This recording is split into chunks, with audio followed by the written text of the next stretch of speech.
की भूमिका में गौरव जी महानगर कानपुर, इनका सुंदर अभिनय आप लोग देखें।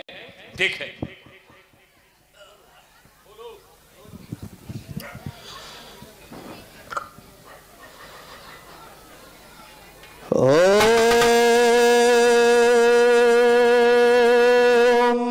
नमः शिवाय। ओम नमः शिवाय। ओम नमः शिवाय। जय जय जय करुणाकर शंकर, जय त्रिनेत्र गौरांग उमावर, नीलकंठ मृत्युंजय शशिधर, जय मदन दहन कायी योगेश्वर। ये पटे अगणित व्याय भयंकर, हो प्रसन्न स्मृति तन पर। आशुतोष जय पार्वती पति, हर हर हर। ये जटाटवी गय ज्वल प्रवाह पावितस्तय, गये वलंभ लंभितम भुजंग तुंड मायिक, डमट डमट डमट डमट दिनार वडमर्वय, सकार चंड तांडवम तनोतिना शिवा शिव, जटा कटाह हंस ब्रह्म ब्रह्म यिंप निर्झरि, वियोय बीच वल्हरि विराजमान मूर्धन, धगत धगत धगत जल ललाट पट्ट पावके, किशोर चंद शेखरे रति प्रतिक्षणम मम, धरा धरेन्द्र नंदनी विलास बंधु बंधुरा, सुदिगंत संतति प्रमोद मान मानस, कृपा कटाक्ष धोरणि निरुद्ध दुर्धरापद, कचित दिगंबरे मनो विरोध हेतु वस्तु। ये गंभीर योग निद्रा में औकंठे, ये प्रातः कायिका, ये हर प्रांत का कितना सुहावना समय था।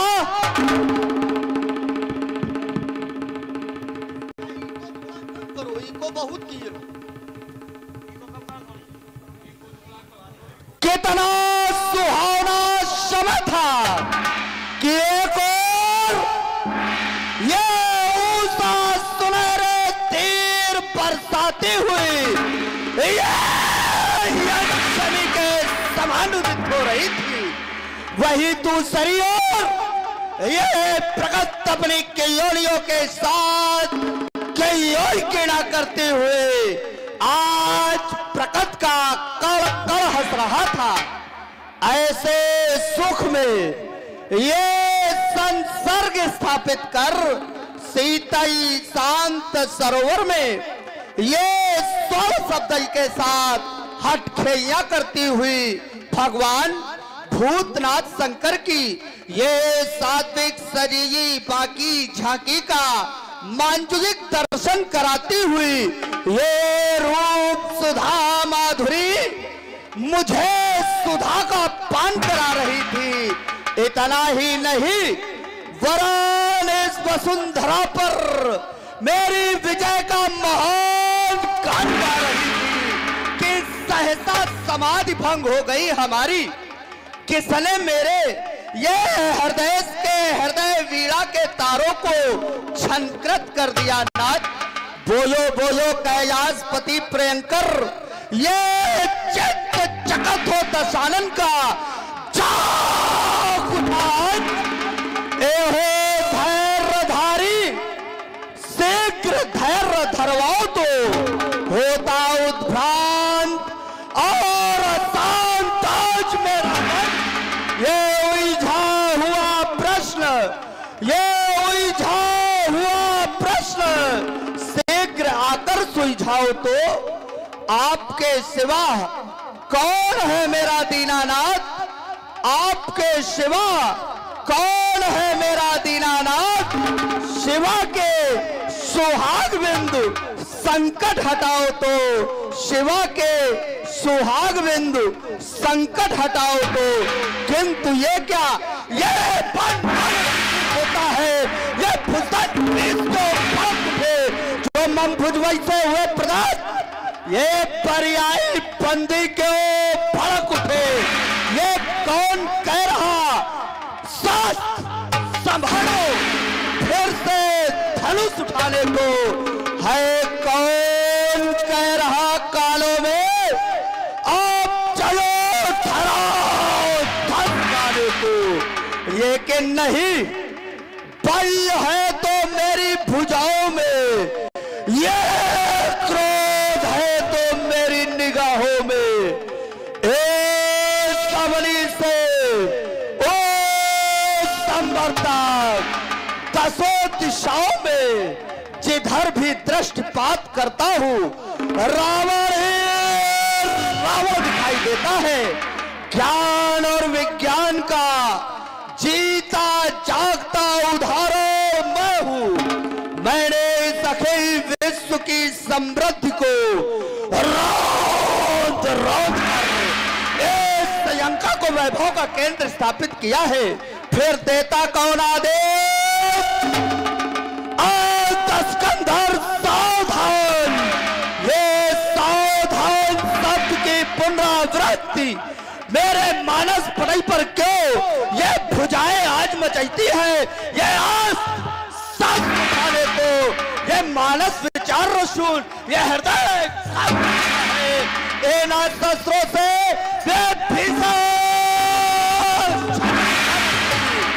युद्ध का निमंत्रण कौन ये पठाता है, कौन ये पठाता है, कौन ये पठाता है। ऐ तांडव नर्तनकारी दे सावधान सावधान सावधान। क्या बात है भोलेनाथ, आप तांडव नृत्य करो शिवशंकर, आप तांडव नृत्य करो शिवशंकर। ये डबडम डबरू बाजे कराई, वो नाचे पिशाच ते ताई ताई, गा रही गीत दे रही ताई। कर में ये खप्पर रखो, फिर जगती तज में हो भर भर भर, फिर जगती तज में हो भर भर भर। आप तांडव नृत्य करो शिवशंकर, ये मचाए विश्व में महाप्रिय, ये मचाए विश्व में महाप्रिय। गूंजे तन में स्वर एक समय, जय मृत्युंजय। क्या कारण है भोलेनाथ, क्या कारण है भोलेनाथ। आप तो सदैव सत ज्ञान दिया करते थे, सत परामर्श दिया करते थे, सत विचार दिया करते थे, लेकिन आज आपका ये मान इस त्रैलोक विजेता रावण को अनिष्ट का कारक सिद्ध होता है। नाथ बोलो बोलो नाथ, कुछ तो बोलो नाथ। अरे बोलो गुरचंद मोल, ये गिरजापाल शंकराज, ये भारत शांति में विप्लव क्यों मचाता है। होता हुआ ढेर, ये धैर्य पाता पाई मात्र है, ये सारा सोच सज्जन, ये कड़िया कहा जाता है। ये यड़ते यड़ाते लंकेश प्याई पिव बना, श्रवण समीप कौन प्रिय गान गाता है। सारा सुरलोक बंदी खाने में हमारे बाद, फिर भी दशानन क्यों भ्रमित हुआ जाता है, फिर भी दशानन क्यों भ्रमित हुआ जाता है। कौन है ये, कौन है, अरे ये कौन, ये धनुष, ये क्षमता करता मेरी इस यंका की पावन सीमा पर, ये बचती किसकी फेरी ना समझ पा रही मत मेरी। तो ये क्या, ये पैरी नहीं यही कारा है, यंकेश हिमालय पर चढ़कर है प्रिय दक्ष से घिरी घटाए। आप तांडव करो शिवशंकर, आप तांडव नृत्य करो शिवशंकर। ये मचाए विश्व में महाप्रिय, ये गूंजे तन्मय स्वर एक समय, जय मुझे। क्या ये क्या देख रहा हूं, ये देव मार्ग से देव यक्ष किन्नर गंधर्व सभी उत्तर दिशा की ओर प्रस्थान कर रहे हैं। क्या कारण है नाथ? कारण विदित कराओ, कारण विदित कराओ। ओम नमः शिवाय, ओम गुरुवे नमः। रचा स्वयंवर सीरत ध्वज, है रचा स्वयंवर सीरत ध्वज ने। आधार यक्ष अजगर सीता, धन कर्षण करने वाले को अर्पित की जाएगी देवी सीता। ये कोई नहीं जान सकता इस रावण के उद्गारों को। ये सब बाहर से देखा करते हैं मेरे अत्याचारों को। तो है खड़यांत रचा सीरत ध्वज ने, ये अजगौ कर्षण करवाने का, मानवता को करना भ्रष्ट, वैश्व ध्वजा फहराने का। तो है सावधान मिथिलाधीश्वर, ये अभियान नहीं चलने दूंगा और अपने जीते गोरायत का ये अपमान नहीं होने दूंगा। एक बार सभी शंकर के प्रेमियों उच्च स्वरों में जय घोष करो, बोलो जगत गुरु भगवान शंकर की। हाँ, 20 मुद्राएं बाबा निर्मलदास जी त्यागी दुर्गा मंदिर निभना, 50 मुद्राएं छोटे प्रजापति जी, 20 मुद्राएं मनोज द्विवेदी जी, 20 मुद्राएं एवी महाराज जी श्री रावण जी के भीवत्वमयी अभिनय पर प्रसन्न होकर के प्रदान कर रहे हैं। बहुत बहुत धन्यवाद।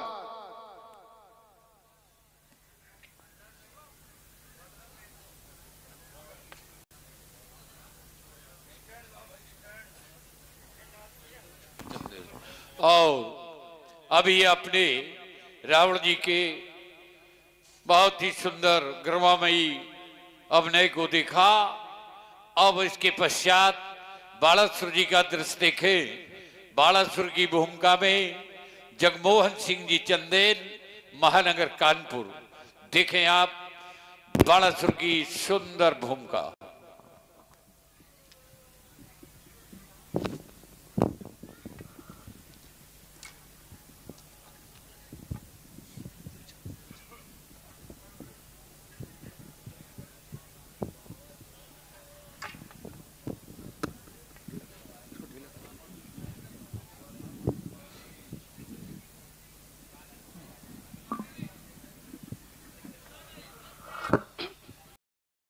हेलो ओ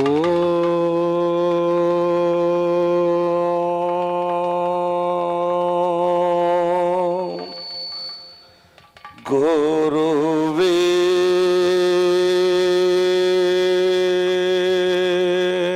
नमः। ओ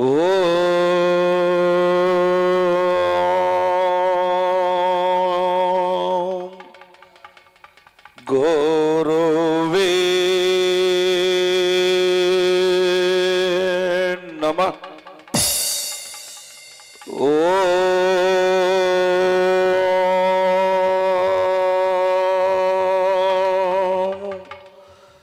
गुरुवे नमः। ओम नमः शिवाय।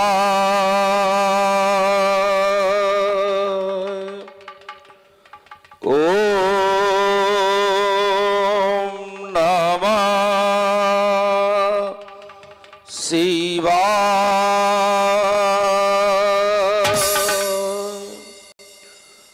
ओम नमः शिवाय।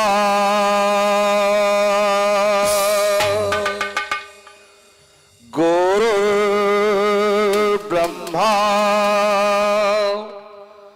गुरुर् सुनो गुरुदेवो महेश्वराय गुरु साक्षात परब्रह्म तस्मै श्री गुरुवे नमः तस्मै श्री गुरुवे नमः। जिस समय आपका शंकर प्लंकर मैं करता हूं पूजन, उस समय आपके पूजन में सहसा के उच्चाटन, ये सहसा के उच्चाटन कुछ मेरी समझ में नहीं आता।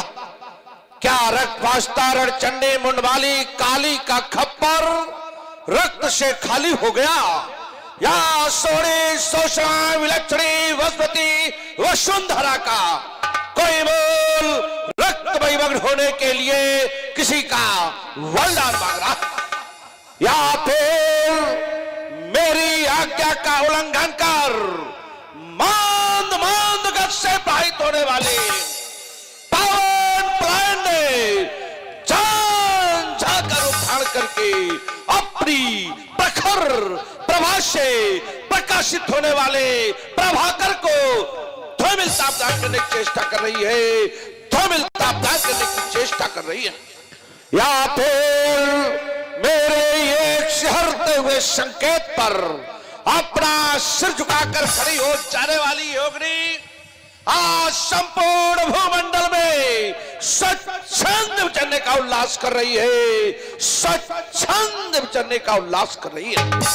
रात का समय है, बांध बांध मारो बचाओ सारा है, नक्षत्र मंडल शून्य आकाश में ठेलियां ले रहा, और रात की देवी मां निशा साय साय साय की आवाज करती हुई संपूर्ण भूमंडल को अपनी निद्रा में वशीभूत किए हुए हैं। क्या अचानक यह मैं क्या देख रहा हूं, मानस पटल पर श्री लंकेश जी आपकी मुखांकित अंकित हुई नेत्र साक्षात्कार करना चाहते हैं, लेकिन सजावस्था के कारण नेत्रों पर पलक पड़ रहे हैं। अस्तु नेत्र स्वर्थ है, अस्तु नेत्र स्वर्थ है। हो रहे आज जय अंश तिल को सिंहासन हो रही है महाप्रणय यशु करता जानो हो रहा बाबा शांत वाहीन। क्या फिर गिरा है शैतानी बादल, या फिर कोई शिव भक्त हुआ जिसने सवाल लगा दी अटल, जिसने सवाल लगा दी अटल। क्या कहा, किसी शिव भक्त का अवतार हुआ जिसने सवाल लगा दी अटल, जिसने सवाल लगा दी अटल। आज मेरे सौरंध में यह घोर उल्का पद के साथ, हे विशंभरनाथ, हे दीनानाथ, चैन चिंता कर सब ब्रह्म मूर्त ब्रह्मांड से रोत होकर के प्रांगण में यज्ञ संतकार क्यों कहीं बोलो बोलो दीनानाथ, बोलो बोलो करुणा कर। इस सेवक कांति क्रिया की अमर वेल वाटिका में यह मौलिक परिवर्तन की घड़ियां सुतल लोक सम्राट श्री बालिके पुत्र विराज पार पे कस करना चाहती है, कस करना चाहती है। आज चित्त का चंचल होता कुछ नहीं समझ में आता है, शीतल लोक का दृश्य मुझे अब किंचित मात्र नहीं भाता है। फिर इसे को अब रण में कौन बुलाता है, अब रण में कौन बुलाता है। हे भोलेनाथ, अब ज्ञात कराओ मेरा मन क्यों भ्रम खाता है, मेरा मन क्यों भ्रम खाता है। क्योंकि मैंने तो पृथ्वी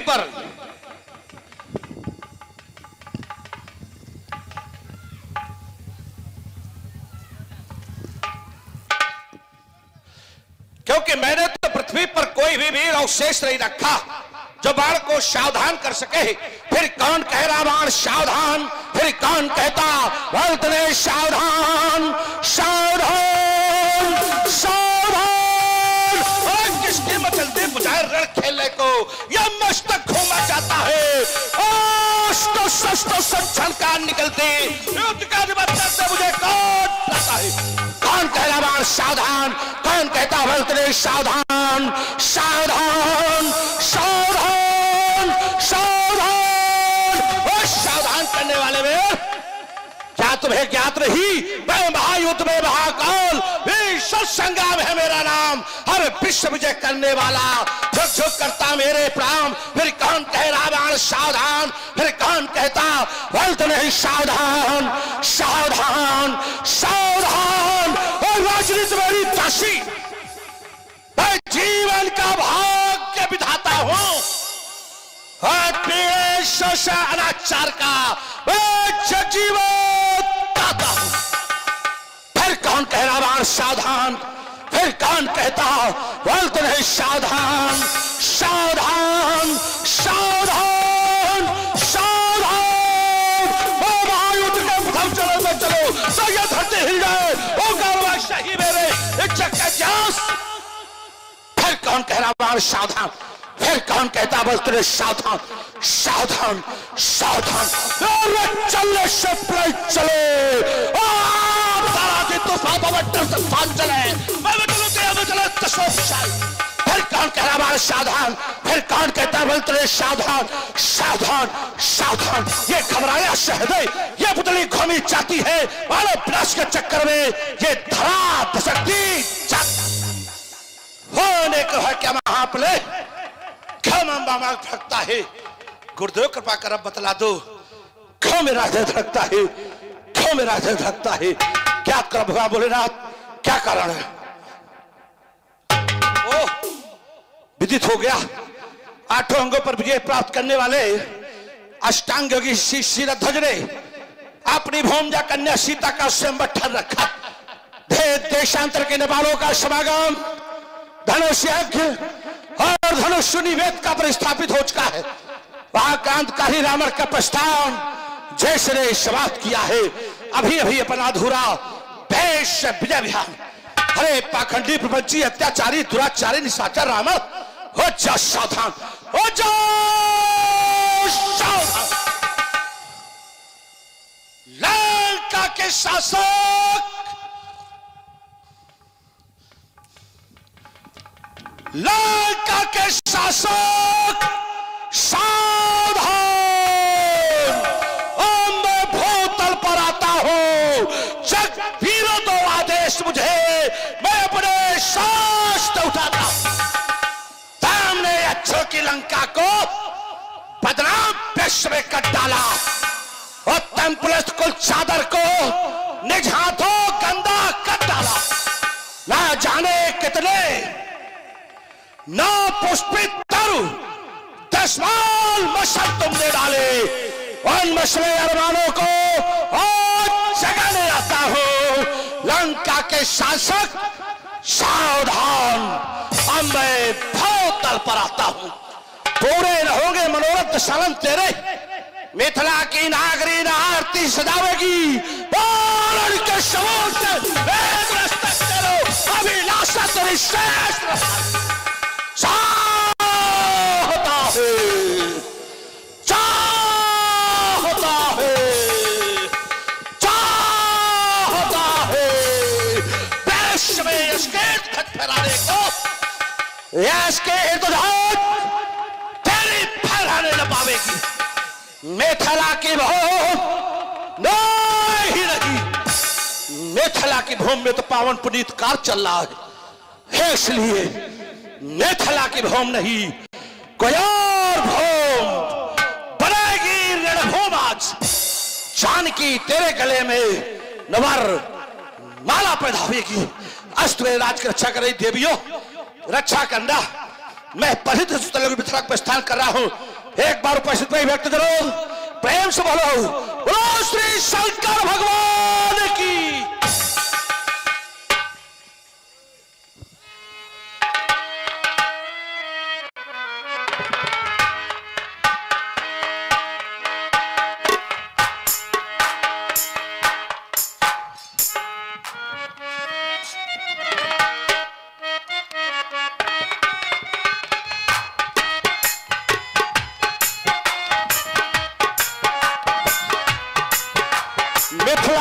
सेवक।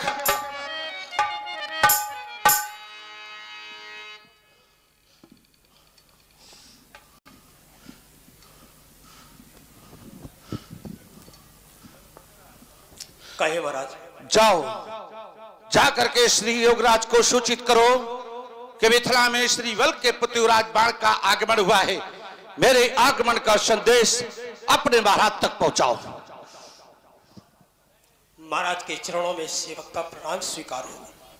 स्वतंत्र लोक से बाण का आगमन हुआ है, प्रथम देवली पर आपकी प्रतीक्षा कर रहे हैं महाराज। भक्तराज श्री प्रहलाद जी के प्रपौत्र, श्री विरोचन पौत्र, श्री बल के नंदन, श्री बाणेन्द्र जी जय जय श्री भोलेनाथ की ब्रह्म ज्ञानी, तत्व ज्ञानी, कर्म ज्ञानी, कर्मनिष्ठ, धर्मनिष्ठ, सत्यनिष्ठ, यम नियम आसन प्रथम प्रत्याहार धारणा ध्यान और समाज के 8 अंगों पर विजय प्राप्त करने वाले अष्टांग योगी श्री श्रीधर जय जय जय श्री शंकर भगवान की। आपका आगमन हुआ, हृदय में अपार प्रसन्नता की अनुभूति हो रही है बंधु। मैं विचार करने लगा कि आपके स्वागत में कौन से सुमन समर्पित करूं, वो कौन से पुष्प अर्पित करूं। स्वीकारे मेरा बंधन, स्वीकारे मेरा अभिनय, स्वीकारे।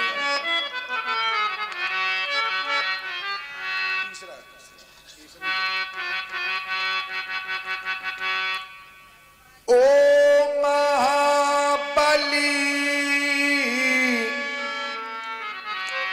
ओ तेज पुंजो, युवराज बाण, ताओ अभिनंदन,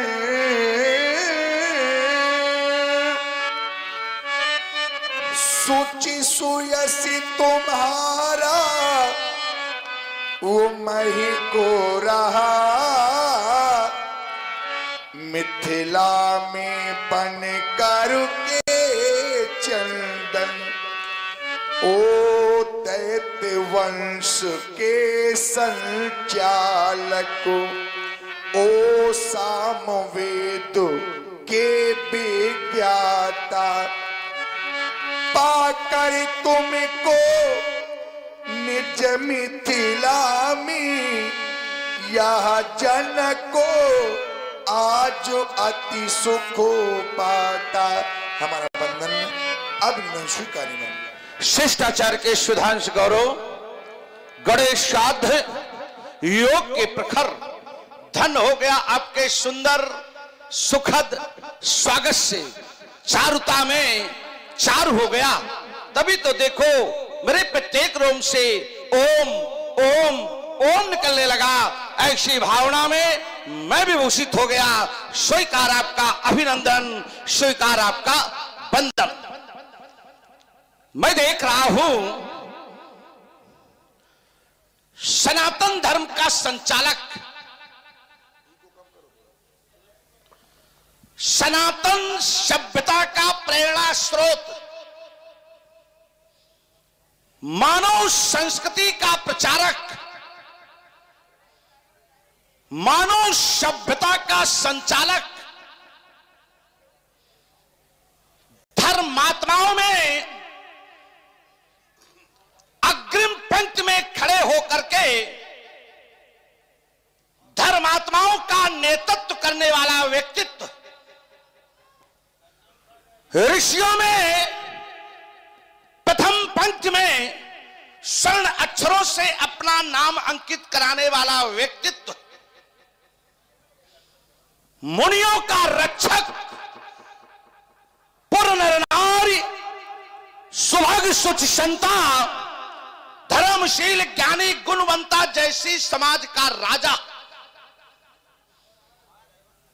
इतना ही नहीं, राजा जैसे पद पर प्रतिष्ठित होने के बाद भी राजर्षि जैसी प्रतिष्ठा से प्रतिष्ठित, राजर्ष जैसी उपाधि से विभूषित व्यक्तित्व, और देख रहा हूं कि दैत्य कुल के इस युवराज के प्रति समर्पण,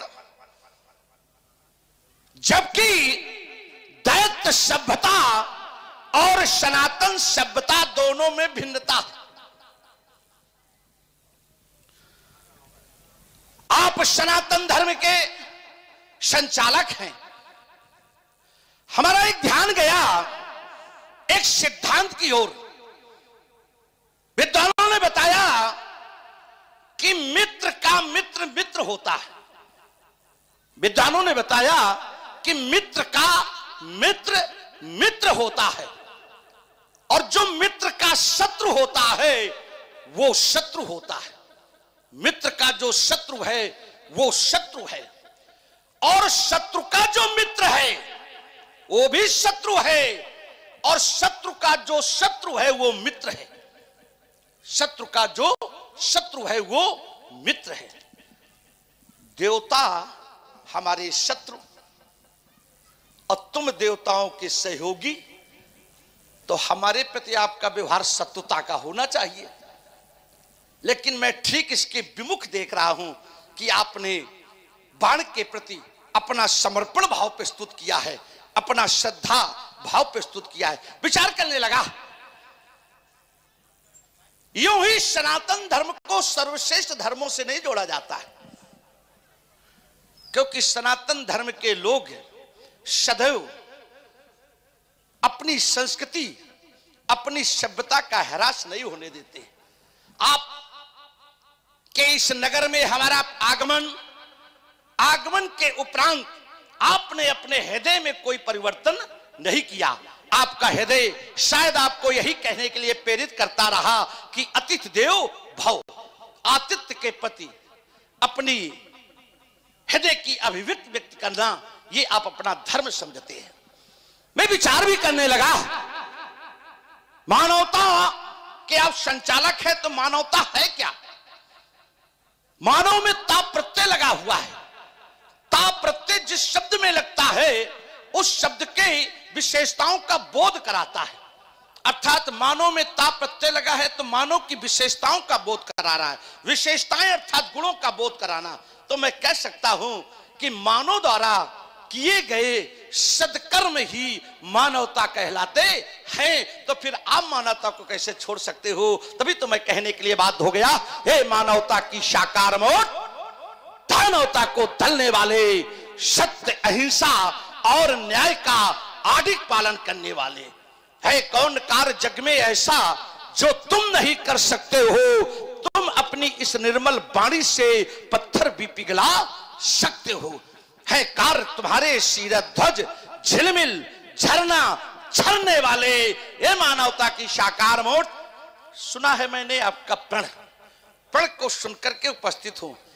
आपने देवादिदेव भगवान शंकर के धनुष पर आपने प्रण किया है। विचार करने लगा, एक और तो भगवान शंकर के प्रति हमारी श्रद्धा, जब मैं श्रद्धा की ओर अपना ध्यान केंद्रित करता हूं तो फिर लगता है कि भगवान शंकर का धनुष नहीं टूटना चाहिए। दूसरी ओर मैं देख रहा हूं कि जगत गुरु शंकर जगत के गुरु हैं, आप शैव हैं, मैं भी शैव हूं। इस सिद्धांत के अनुसार आप हमारे गुरु भाई हैं।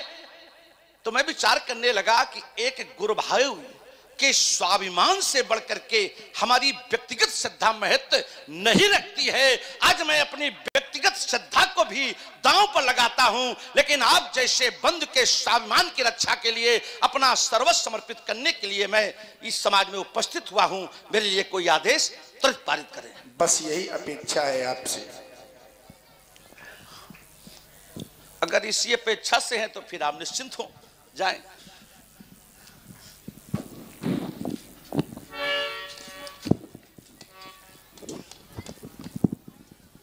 मिथिला के कुशई प्रहरी, ये जाओ प्रहरी, कहो जनक संजय, रंगवन में अब ये गयो दशानन आए, मेरे आगमन की सूचना तत्काल नेपाल तक पहुंचाई जाए।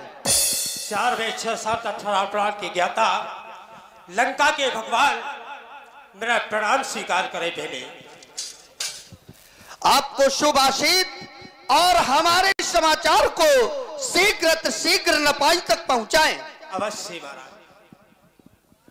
कंचन नगरी सम्राट कुलभूषण महाराज दशानंद जी आप प्रथम ड्योढ़ी पर हैं महाराज, आना चाहते हैं।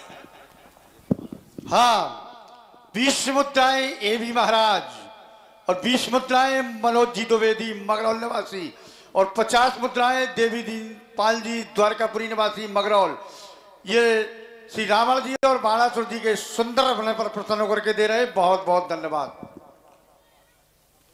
सौर शिखर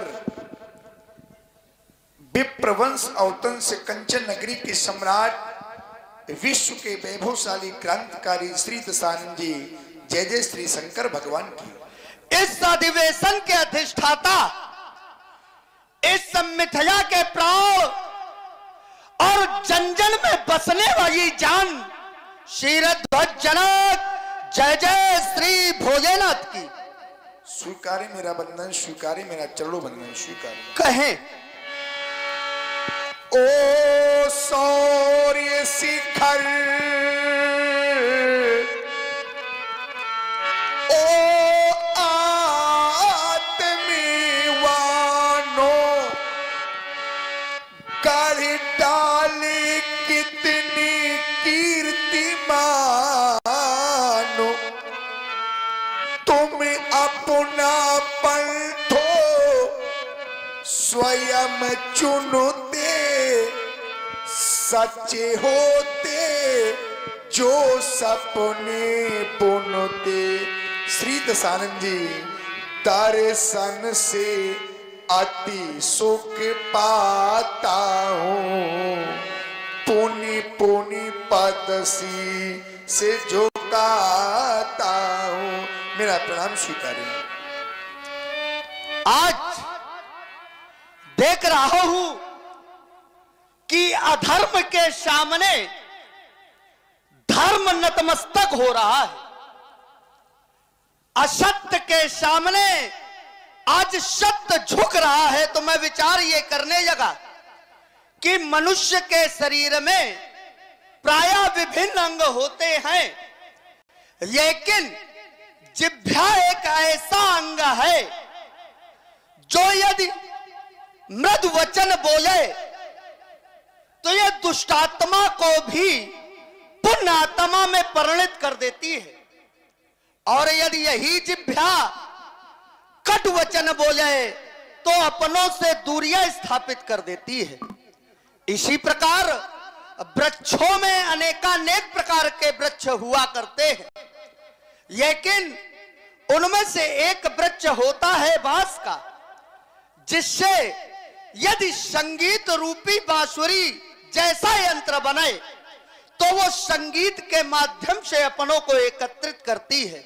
लेकिन यदि उसी बांस से अस्त्र और शस्त्र निर्मित हो तो वो अपनों से दूरी स्थापित करती है।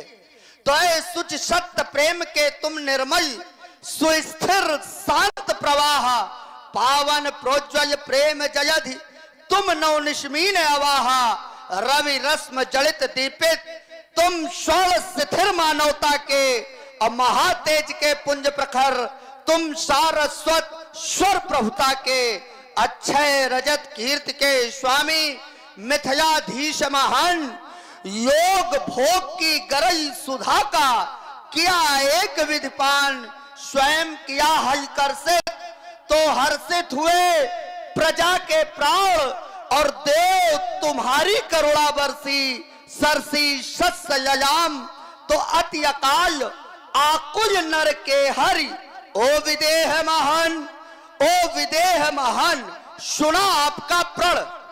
और यहाँ जितने भी नपा जाए हैं ये सभी आपके प्रण को सुनकर उपस्थित हुए हैं।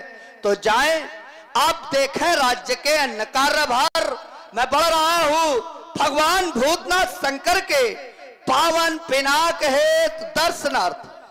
हे अजगो, प्रथम तो आप मेरा प्रणाम स्वीकारें।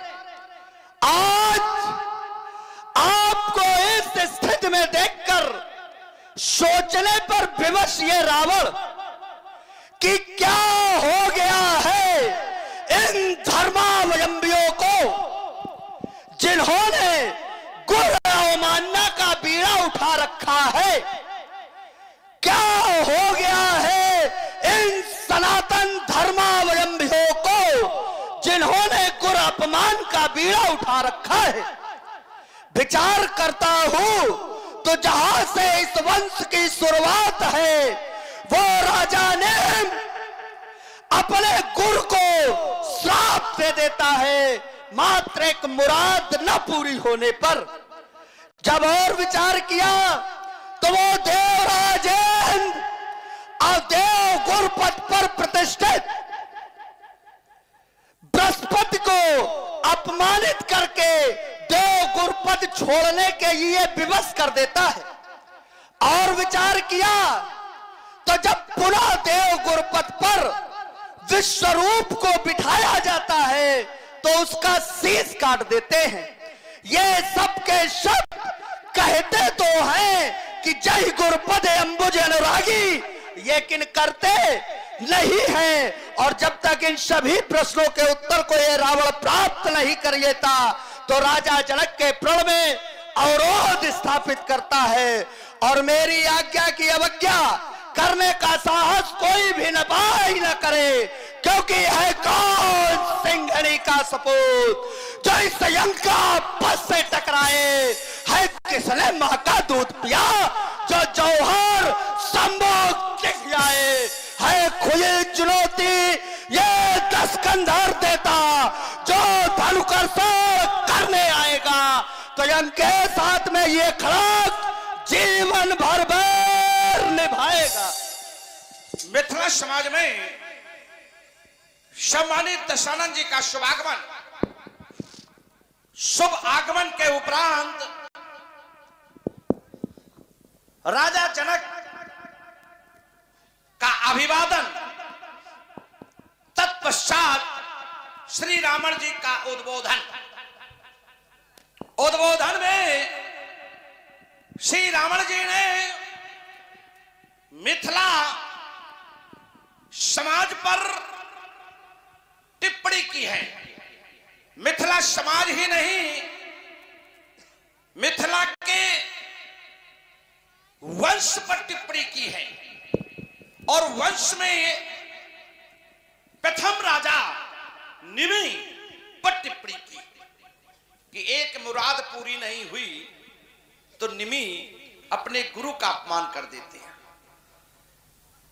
इसी श्रृंखला को जब आपने बढ़ाया तो सनातन धर्म पर चोट की, इंद्र पर चोट करते हुए जब आपका वक्तव्य प्रस्तुत हुआ तो आपने कहा कि वो देवराज इंद्र गुरु पद पर प्रतिष्ठित गुरु बृहस्पति जी को देवलोक छोड़ने के लिए विवश कर देता है। रिक्त पद पर जब विश्वरूप को प्रतिष्ठित किया जाता है तो वो इंद्र उनका शीश काट देता है। कहते तो ये हैं गुरुपद अंबुज अनुरागी और करते ये हैं। चलो मिलते हैं, क्योंकि टिप्पणी किसी पर कोई कर सकता है। यद्यपि कारण जान करके ही अगर टिप्पणी की जाए तो और अच्छा होता है। शायद रावण जी ने कारण नहीं जाना है, और अगर कारण जाना है तो फिर इन्होंने उस कारण पर अपना ध्यान केंद्रित क्यों नहीं किया है। चलो मिलते हैं, मिल करके आपके विचारों पर मैं अपने विचार प्रस्तुत करूं। उसके पहले हाँ, 20 मुद्राएं मनोज जी द्विवेदी और 20 मुद्राएं एबी महाराज मगरौल हमारे चल रहे रावण जी एवं बाणासुर के सुंदर संवाद पर दे रहे हैं। धन्यवाद। चलिए सबसे पहले आने वाले आगंतुक के प्रति हृदय की अभिव्यक्ति प्रस्तुत करें। ये हमारा नैतिक धर्म है, यही मिथिला की संस्कृति है, यह मिथिला की सभ्यता भी है। राजा जनक जैसा व्यक्तित्व भी किसी के गुण और दोषों पर विचार नहीं कर रहा है, हर आने वाले को के प्रति अतिथि देव भव के सिद्धांत के अनुरूप आतिथ्य का स्वागत और सम्मान कर रहा है। हमें भी उसी संस्कृति का पालन करना चाहिए। मैंने आपके संदर्भ में जाना है तो बताया गया रावण नाम वीर बरबंडा, आप रावण नाम के प्रचंड श्रेष्ठ वीर हैं। श्रेष्ठ वीर, श्रेष्ठ शब्द की ओर जब हमारा ध्यान पहुंचा तो मैं विचार करने लगा, वीरों में श्रेष्ठ तो वीरों की 4 कोटियां हैं, योद्धाओं की 4 कोटियां हैं। भट्ट, उद्भट, सुभट, महाभट्ट, अर्थात आप महाभट्ट कोट के योद्धा हैं। महाभट्ट तो सहसा हमारा ध्यान ग्रंथ की ओर पहुंचा तो ग्रंथकार ने हमें भी आपके समकक्ष लाके खड़ा किया, रावण बाण महाभट्ट। फिर मुझे आपके स्वागत और सम्मान के लिए ग्रंथ का ही सहारा लेना चाहिए और ग्रंथ हमें निर्देशित करते हैं कि वीर वीरेन पूजते, एक वीर को दूसरे वीर की पूजा करनी चाहिए। मैं इसी सिद्धांत का पालन करता हूं। कुछ कहना, इसी सिद्धांत का मैं पालन करना। एक व्यवहारिक और सामाजिक कारण भी है। व्यवहारिक और सामाजिक कारण है कि आप हमारे मान्य के भी मान्य हैं, अर्थात हमारी बुआ रत्नमाला की बेटी वज्रज्वाला आपके छोटे भाई कुंभकर्ण को ब्याही है। इस कारण आप हमारे मान्य के भी मान्य है। हमारा नैतिक कर्तव्य बनता है, हमारा नैतिक धर्म है कि हम अपनी हृदय की अभिव्यक्ति आपके प्रस्तुत अस्त मिथिला की पावन भूमि पर रच संस्कृति का प्रचार प्रसार करने वाले राक्षेंद्र, पुलस्त वंश के कुलदीपक, मां केकसी के गोद के प्रसून सम्मानित दशरथ जी, ये मिथिला समाज आज आपको अपने मत पा करके गौरवान्वित हो रही है, गौरव का अनुभव कर रही है।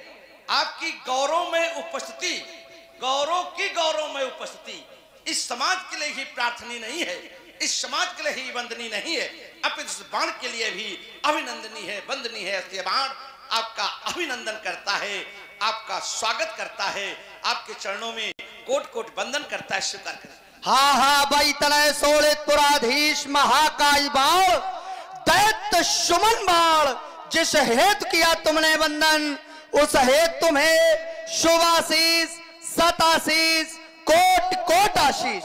सम्मानित दशरथ जी कहे, मैंने आपके वक्तव्य को सुना और विचार करने लगा। आपने कहा, देखिए यद्यपि आपने 3 विषय रखे। पहला विषय आया कि जहां से इस वंश की शुरुआत है, वंश का राजा निमि की एक मुराद पूरी नहीं हुई तो वो अपने गुरु को श्राप दे देते हैं, गुरु की अवज्ञा करते हैं। दूसरा विषय आपने रखा कि देवराज इंद्र ने अपने गुरु बृहस्पति जी को देवलोक छोड़ने के लिए विवश कर दिया। तीसरा आपने जो विषय रखा वो थोड़ा हमें ज्यादा गंभीर लग रहा है, क्योंकि उसमें आपने ज्यादा चोट की है। आपने कहा कि जो देवराज इंद्र गुरु पद पर प्रतिष्ठित विश्व रूप का शीश काट देते हैं। मैं विचार करने लगा कि गुरु पद पर प्रतिष्ठित विश्व रूप का वो शीश काट देते हैं, तो शीश काटने का कारण होगा। कोई भी मानव के द्वारा कार्य अकारण नहीं होता है। निश्चित रूप से कहीं न कहीं विश्व रूप के द्वारा ऐसा कार्य किया गया होगा जिसके परिणाम स्वरूप इंद्र के द्वारा उनका शीश काटा गया। और अगर कारण आपको पता होगा, जब पता है आपने उसे किनारे लगा दिया कारण को, तो फिर ये भी पता होगा, अगर शीश काटा गया ये पता है तो ये भी पता होगा कि विश्व रूप का शीश क्यों काटा गया है। अल्प विराम के साथ मैं अपनी वार्ता को यहीं से विराम दे रहा हूं। आपने कहा कि विश्वरूप का शीश देवराज इंद्र के द्वारा काटा गया, तो आपको कारण भी पता होगा। तो मैं ये विचार करने लगा कि ये सनातन धर्मावलंबी लोग अपने गुरुओं के लिए बहुत कुछ कहते हैं कि जय गुरुपद अंबुज अनुरागी, गुरु के चरणों में अनुराग रखना चाहिए। जय गुरु चरण रेणु सिर धरई, गुरु के चरणों की धूल को सिरोधार रखना चाहिए। और उन्हीं सनातन धर्मावलंबियों का राजा अपने गुरु का शीश काट देता है सिर्फ एक छोटी सी बात के लिए। विश्वरूप के द्वारा कोई भी अनैतिक कार्य नहीं किया जा रहा था, क्योंकि गुरु का कार्य ही है कि जो अंधकार से प्रकाश की ओर ले जाए। यह कार्य यदि कोई व्यक्ति करता है तो वो गुरु है। विश्वरूप के द्वारा देवताओं के साथ साथ दैत्यों को भी भोजन कराया जा रहा था।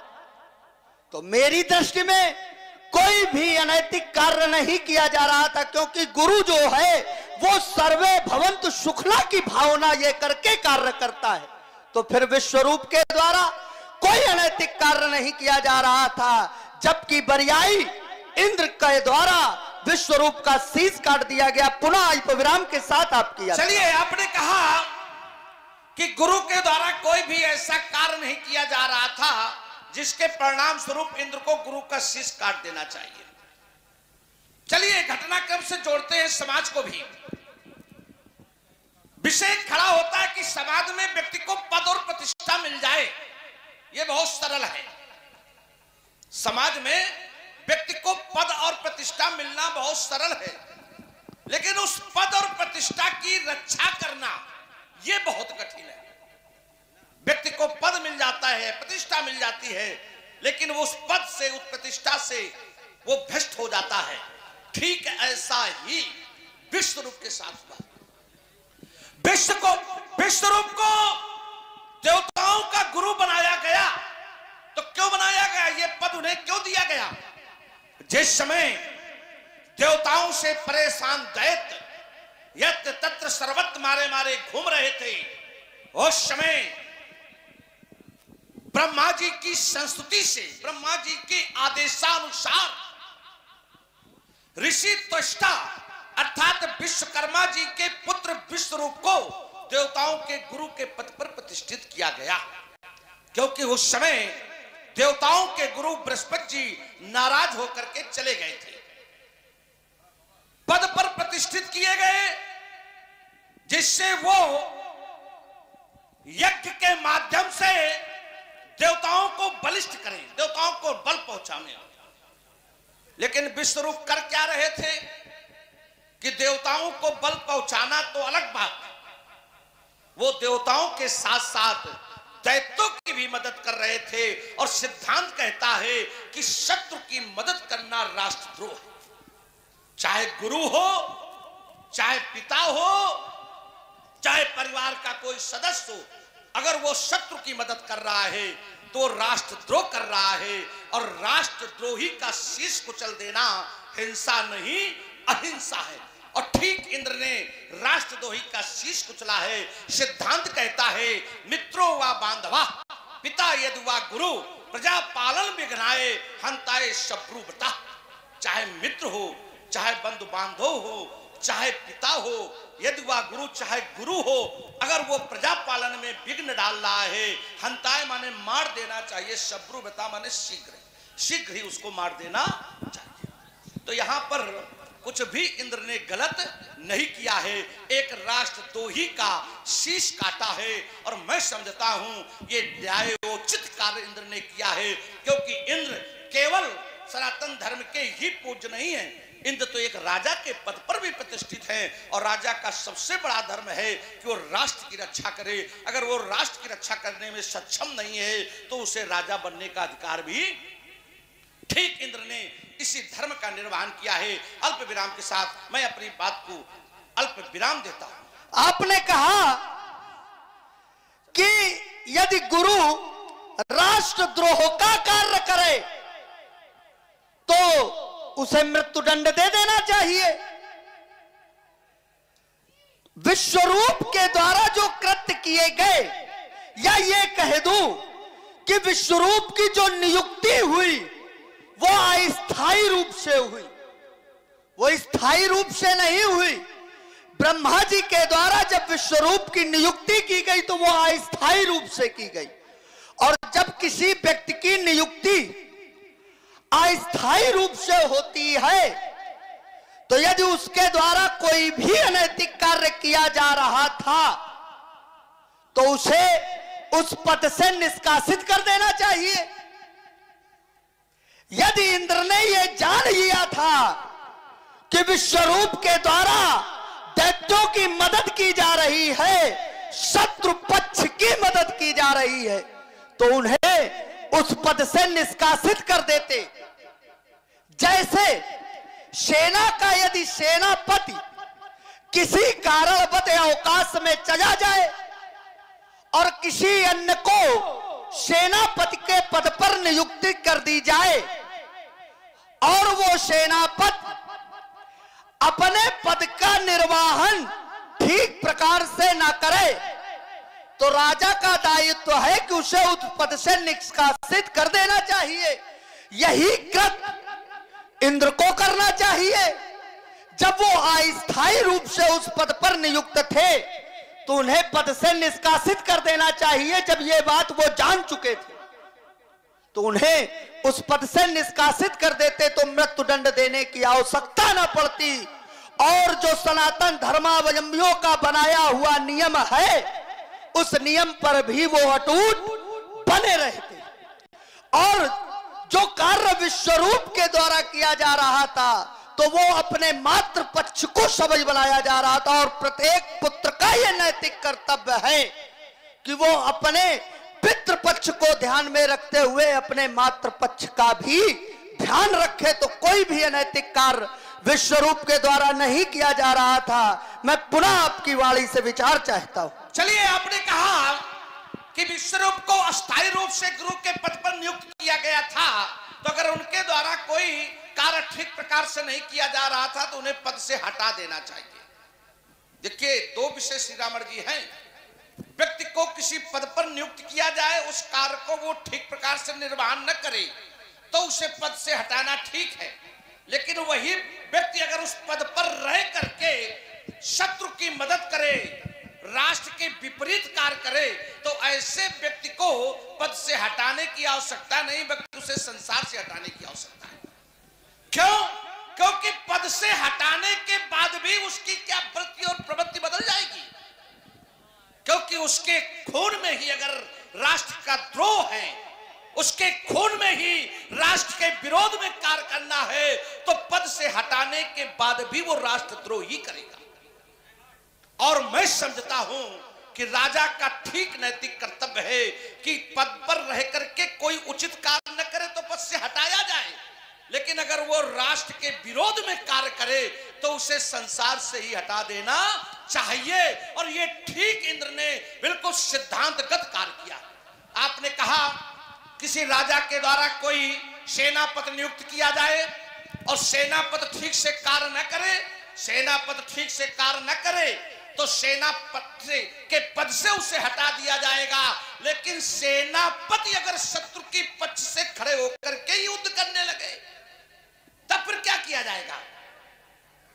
अगर सेनापति शत्रु पक्ष की ओर से खड़े होकर के ही युद्ध करने लगे या शत्रु पक्ष से मिल करके जिस पक्ष का वो सेनापति है उस पक्ष में वो विघटन पैदा करने लगे, तो ऐसे व्यक्ति को पद से हटा देना चाहिए कि संसार से हटा देना चाहिए? संसार से हटा देना चाहिए। सिद्धांत फिर मैं एक दे रहा हूं। कूट शासन कर्तस्य प्रकृति नाम चा दुष्काम, प्रकृति नाम चा दुष्काम, बालक ब्राह्मण स्त्री हंताए शत्रु बता। कूट शासन, अगर कोई कूट शासन करने वाला है, यहां तक स्त्री बालक और ब्राह्मण की हत्या करना पाप है। प्रकृति नाम चा दुष्काम, प्रकृति में जो प्रजा, प्रकृति माने प्रजा, प्रजा में अगर कोई दोष उत्पन्न कर रहा है तो इन सब को स्त्री बालक हंताए, अगर ये स्त्री बालक और ब्राह्मण भी है, हंताए माने मार देना चाहिए, शब्र बता माने शीघ्र ही। अगर ये प्रजा पालन में विघ्न डाल रहे हैं, अगर ये प्रजा में दोष उत्पन्न कर रहे हैं, चाहे वो स्त्री हो, चाहे, जब सिद्धांत कहता है कि स्त्री को नहीं मारना चाहिए, सिद्धांत कहता है कि ब्राह्मण को नहीं मारना चाहिए, सिद्धांत कहता है कि बालक का वध नहीं करना चाहिए, लेकिन अगर ये समस्या है समाज के लिए तो इन्हें मारने में भी कोई दोष नहीं है। और इंद्र ने बिल्कुल ठीक वही कार्य किया है जो राज्य के हित में होना चाहिए था। आपने कहा एक बढ़िया बात कही, साधुवाद, कि पुत्र का नैतिक धर्म है कि पिता के पक्ष का ध्यान रखते रखते वो माता के पक्ष का भी ध्यान रखे। हाँ, विश्वरूप की माता दैत्य वंश की थी, क्योंकि जिस समय विश्वरूप यज्ञ में आहुतियां देते थे देवताओं को बलिष्ठ करने के लिए, जिस समय यज्ञ में आहुतियां देते थे, उस समय उनकी माता ने देखा कि हमारे पुत्र के द्वारा हमारे वंश अर्थात दैत्यों के विरोध में देवताओं को बलिष्ठ किया जा रहा है। तो उन्होंने पुत्र को बुला करके कहा कि बेटा, जितना तुम्हारा नैतिक धर्म पिता पक्ष से है उतना ही तुम्हारा धर्म मातृ पक्ष के लिए भी बनता है। तो मातृ पक्ष के लिए धर्म बनता है। अगर माता कह दे कि तुम राष्ट्र का द्रोह करो, राष्ट्र के विरोध में कार्य करो, तो राष्ट्र सर्वोपरि है कि माता का आदेश सर्वोपरि है। मैं तो विचार करता हूं कि अगर राष्ट्र ही नहीं होगा तो व्यक्ति का कोई अस्तित्व नहीं बचेगा। तो मैं सोचता हूं कि माता और पिता से बढ़कर के राष्ट्र पहले। अगर राष्ट्र की रक्षा होगी तो निश्चित रूप से माता और पिता की भी रक्षा होगी।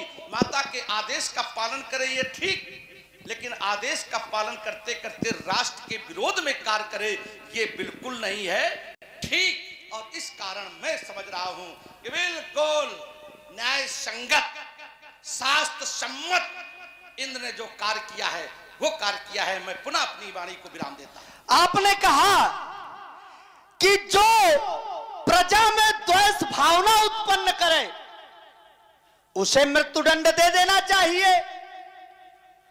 इससे पूर्व में भी आपने एक बात कही कि यदि गुरु के द्वारा राष्ट्रद्रोह का कार्य किया जाए तो उसे मृत्युदंड दे देना चाहिए। यदि इन दोनों बातों को मैं स्वीकार भी कर लूं तो मैं विचार करता हूं कि दैत्यों को दैत्य गुरु शुक्राचार्य को मृत्युदंड अब तक दे देना चाहिए, क्योंकि दैत्य गुरु शुक्राचार्य के द्वारा, या ये कह दूं कि देवताओं की सहजी समझी साजिश के तहत बृहस्पति के पुत्र को दैत्य गुरु शुक्राचार्य जी के पास मृत्यु संजीवनी विद्या सीखने के लिए भेजा गया और उन्होंने उसको शिष्य अपना बनाया। तो उनके द्वारा भी जो कार्य किया गया वो दैत्यों के विरोध में किया गया। वो भी तो शत्रु पक्ष के पुत्र को अपना शिष्य बना रहे हैं। तो अब तक दैत्यों के द्वारा दैत्य गुरु शुक्राचार्य का वध क्यों नहीं किया गया? फिर तो यदि आपके ही बनाए हुए नियम को देखा जाए तो अब तक दैत्य गुरु शुक्राचार्य का भी शीश काट देना चाहिए। आपने एक और बात कही, बोले हाँ मातृ पक्ष की मदद करनी चाहिए, लेकिन अगर माता कहे कि माता की आज्ञा सर्वोपरि है ये ठीक, लेकिन सबसे पहले राष्ट्र धर्म, तो क्या विश्वरूप के द्वारा राष्ट्र धर्म नहीं निभाया गया? विश्वरूप ने राष्ट्र धर्म का भी पालन किया, देवताओं को भी भोजन प्राप्त कराया और मातृ धर्म का भी पालन किया और दैत्यों को भी भोजन कराया। तो मेरी दृष्टि में विश्वरूप के द्वारा कोई भी अनैतिक कार्य नहीं किया जा रहा था। पुनः संशोधन के साथ आपकी यात्रा। चलिए, बढ़िया, साधुवाद, बढ़िया यात्रा आके आपने खड़ी की है। बढ़िया लगता है कि हो किसी के शिष्य। अगर किसी ने भेजा है तो ऐसे नहीं भेजा है ना? चलिए, बढ़िया, आपने एक हमला किया। हमला क्या किया? हम दैत्यों पर हमला कर दिया कि बृहस्पति जी के पुत्र कच्छ, आपने कहा एक सोची समझी हुई योजना के तहत, रणनीति के तहत बृहस्पति के पुत्र कच्छ को शुक्राचार्य जी के पास संजीवनी विद्या के लिए भेजा गया। यहां तक तो ठीक है, बिल्कुल मैं इससे सहमत हूं कि ऐसा हुआ, ये योजना हो सकती है या योजना के तहत है, हम दोनों बातें स्वीकार करते हैं। लेकिन आपने कहा कि शुक्राचार्य जी के द्वारा उसे शिष्य बनाया गया। बस ये थोड़ा भ्रांति है हमारे और आपके बीच में। और भ्रांत का निवारण करना हम दोनों लोगों का धर्म है। आपने कहा शिष्य बनाया गया और हम कहते हैं कि शिष्य बनाया ही नहीं गया। अब आइए यात्रा करते हैं थोड़ी देर इसी विषय पर।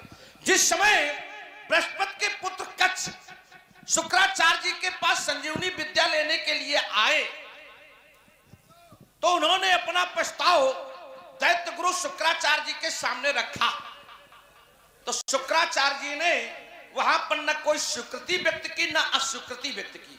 उन्होंने न ये कहा कि मैं आपको शिष्य बनाऊंगा और न ये कहा कि ना मैं आपको शिष्य नहीं बनाऊंगा। इससे कच्छ को एक थोड़ा ऐसा अनुभव हुआ कच्छ को कि ये मना भी नहीं कर रहे हैं। इसका मतलब है कहीं न कहीं मेरे पत्नी के हृदय में थोड़ी बहुत श्रद्धा है, शायद हमें समय आने पर ये शिक्षा दे दे। कच्छ वहीं पर रुक गया। ऐसा चिंतन मिलता है कि कच्छ आश्रम में रह करके वहां शुक्राचार्य की गायों की सेवा करने लगा। सेवा कर रहा था, उसी समय एक लंबा समय गुजरा, बहुत समय गुजर गया। शुक्राचार्य की जो बेटी थी देवयानी, उसे कच्छ से प्रेम हो गया। देवयानी को कच्छ से प्रेम हो गया। जिस समय ये बात दैत्यों को मालूम हुई कि देवताओं के पक्ष का व्यक्ति हमारी सीमा में प्रवेश कर चुका है, तो सीमा में प्रवेश करने के कारण दैत्यों ने देवताओं के गुरु बृहस्पति के पुत्र की हत्या कर दी। क्योंकि सीमा में किसने प्रवेश किया था? देवताओं के गुरु के पुत्र ने। दैत्यों ने हत्या कर दी और हत्या करके उसके टुकड़े टुकड़े करके कुत्तों को खिला दिया। जब कच्छ को मार करके कुत्तों को खिलाया गया, कच्छ आश्रम में गायों के साथ वापस नहीं आए।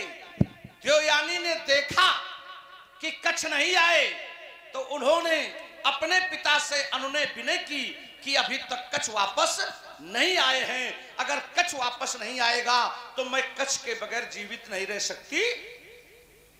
शुक्राचार्य जी बेटी के मोह के वशीभूत होने के कारण संजीवनी विद्या का प्रयोग करते हैं और कच्छ कुत्तों के पेट से ही आवाज देने लगते हैं और पुनः वो जीवित हो जाते हैं। एक बार नहीं हुआ, ये दूसरी बार हुआ कि मार करके कुएं में फेंके गए कच्छ, कुएं से भी जीवित हुए। एक बार तो और घटना मैं जोड़ दूं कि कच्छ को मार करके जला करके वारुणी मदिरा जो समुद्र में निकली थी मंथन से, वारुणी, उसका नाम वारुणी था। तो वारुणी में कच्छ को जला करके राख मिला करके शुक्राचार्य को पिया दी गई। शुक्राचार्य जी के पेट में कच्छ और देवयानी फिर परेशान। शुक्राचार्य जी ने पुनः संजीवनी विद्या का बेटी के मुंह में संजीवनी विद्या का प्रयोग किया। कच्छ उनके पेट से ही बोल पड़े। शुक्राचार्य सोचने लगे कि ये तो बड़ी समस्या, अगर मैं कच्छ को जीवित करता हूं तो मेरी मृत्यु हो जाएगी और अगर मैं अपने को बचाता हूं तो मेरी बेटी की इच्छाओं की मृत्यु हो जाएगी। अर्थात उन्होंने कच्छ को अपने पेट में रहते हुए भी तब शिक्षा दी है, तब उन्होंने शिक्षा दी कि तुम मेरी शिक्षा को पेट में रह करके ग्रहण करो और मेरे पेट को फाड़ करके तुम बाहर आओ और बाहर आने के बाद मेरे द्वारा दी गई शिक्षा का प्रयोग करते हुए मुझे जीवित कर देना। तब कच्छ को शिक्षा दी गई, कच्छ पेट फाड़ करके बाहर आए। शुक्राचार्य जी की मृत्यु हुई, शुक्राचार्य जी को जीवित किया। अब परिणाम स्वरूप कि उस समय देवयानी ने प्रस्ताव रखा, अगर शिक्षा मिली थी तो शुक्राचार्य जी ने उसकी रक्षा क्यों नहीं की। उस समय देवयानी ने प्रस्ताव रखा कि मैं पति के रूप में वर्ण कर चुकी हूं, तुम मेरे पति हो, मेरे साथ विवाह करो। कच्छ ने कहा कि अब मैं विवाह नहीं कर सकता हूं। क्यों? क्योंकि तुम्हारा भी जन्म शुक्राचार्य से है, आज हमारा भी पुनः जन्म शुक्राचार्य के पेट से हुआ है। अर्थात हमारा और तुम्हारा रिश्ता तो भाई और बहन का है, मैं तुमसे विवाह नहीं कर सकता हूं। परिणाम स्वरूप देवयानी ने श्राप दे दिया कि कि मेरे पिता से जो तुम्हें शिक्षा मिली है तत्क्षण समाप्त हो जाए। अगर शत्रु पक्ष की मदद थी तो शुक्राचार्य जी को शिक्षा की रक्षा करनी चाहिए थी। शुक्राचार्य जी ने किसी भी प्रकार रक्षा नहीं की। अंतागत्ता श्राप दे दिया कच्छ ने विद्योयानी को कि तुम्हें कोई ब्राह्मण बालक वरण नहीं करेगा।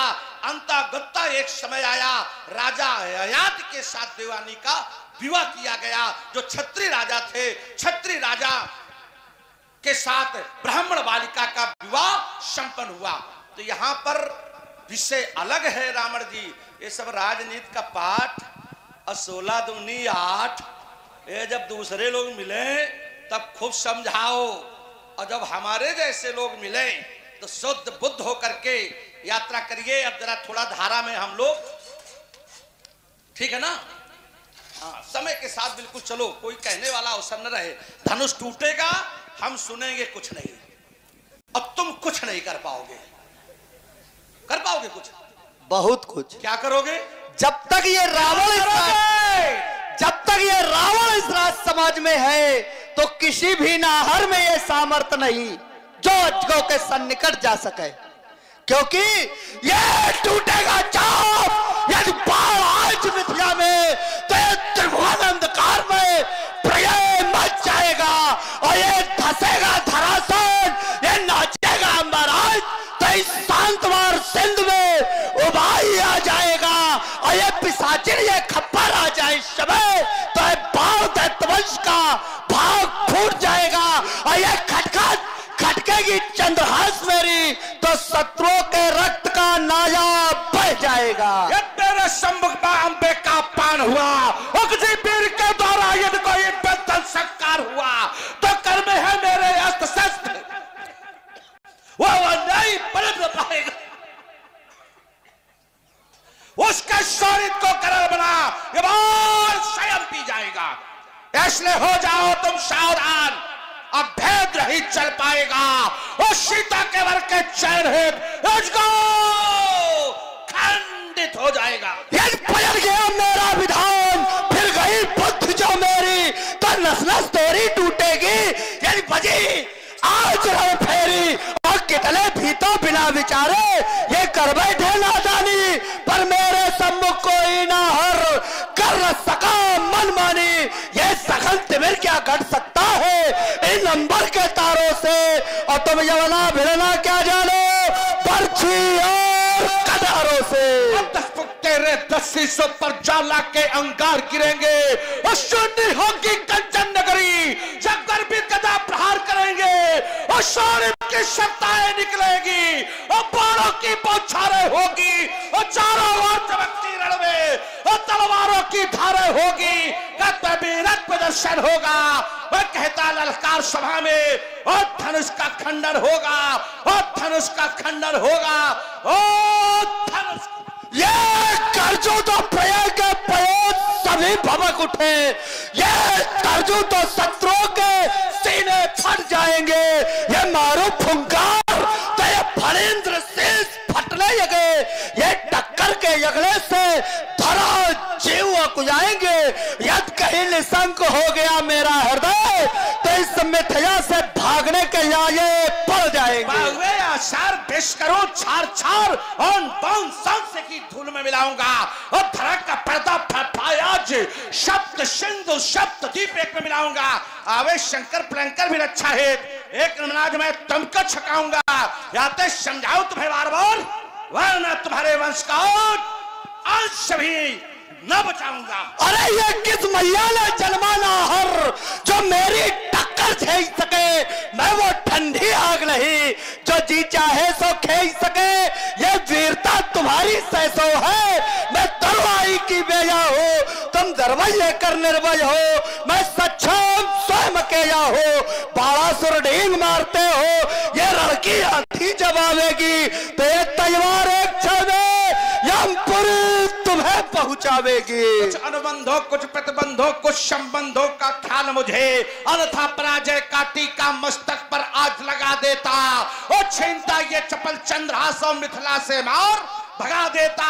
मैं शंकर का विष भरा खरा मैं पानी हूं, सारा संसार जानता मैं शंकर का बरदानी हूं। इस मिथिला के मंज महोत्सव में, मिथिला के मंज महोत्सव में पानी आज भरा लेता और छीनता ये चपल चंद्रहास और मिथिला से मोर भगा देता। ये पहचानो इन प्रभाई भुजाओं को, मैं वो भीषण जाया हूं पिघला दो पार सयाओं को। ये अमराई बालों की वर्षा से ये चटके चट्टाने टूटे पहाड़, मैं रोई उठे थर्राए से सुनकर रणचंडी की दहाड़। वो गौरी का वाहन गरज उठे, वो दिग्दिगाल चिक्कार उठे, तीन इंद्रियों चल विश्वनाथ सो शंकर जाग उठे। फिर कया रत्न हिमगिर पर चढ़कर ये दयादू दसो दिशाओं को, पहचानो इन प्रभाई भुजाओं को। चटाक चट चटके की चट्टाने पान बोतल गिर जाएगा। तदाक तदाक दहके की ज्वालामुखी जब कलबात धनुष पर चढ़ जाएगा। दमक दमक दमके की दसों दिशाएं वहां प्रलय दस मच जाएगा। बमक बमक बमक बम बम बम कैसे बलंदान समर बचाएगा। अरे मैं शंकर का परम भक्त हो सकता कभी हताश नहीं, अवरोध भला जो भी मेरा ये सका तो शरीर सांस नहीं। ये किस मैया ने जन्माना हर मुझसे टकराने वाला, मैं मात कैक्सी का जाया ये रुधिर पान करने वाला। वो गिरजा दे आशीष बाग पर चढ़ी भवानी, वो धन कैक्सी तले वीर उपजी भटवाने। रखा रहे विश्व में मैंने ये आग दिखाने वाला, और किस मैया ने जन्माना और मुझसे टकराने वाला। ब्रह्मा जी का वरदान है तो कहाँ टकराने वाला, समय आने पर टकराने वाला मिलेगा। हाँ जब समय आएगा तो देखा जाएगा। हाँ अब सोच भी रहे हैं कि अब समय कुछ और है करने का, और अगर वो कर सकते हो तो करो।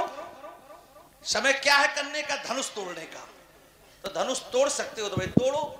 तो आपके अभी तक के वक्तव्य से ऐसा मैं अनुभव करता हूं कि आप धनुष तोड़ने के लिए आए नहीं हैं, क्योंकि आप उसकी रक्षा में बात कर रहे हैं। मैं अपना वक्तव्य केवल इस भाव के साथ प्रस्तुत कर रहा हूं क्योंकि आज मैं मिथिला के राजा जनक के विचारों का प्रतिनिधित्व कर रहा हूं, क्योंकि उनके द्वारा यह निर्णय लिया गया है कि धनुष तोड़ा जाए, तोड़वाया जा रहा है, उनके द्वारा तोड़वाया जाए। मैं उसका प्रतिनिधित्व कर रहा हूं। तो हम भी तोड़ने नहीं आए हैं, हम भी तोड़वाने के पक्ष में हैं, आप इसके बचाने के पक्ष में हैं। और हम समझते हैं कि समय अब टूटने का ही है, और ये तभी संभव है जब रावण यहां से जाए। क्योंकि जहां पर अहंकार होगा, अभिमान जहां होगा, और फिर आप तो अहंकार की प्रतिमूर्ति।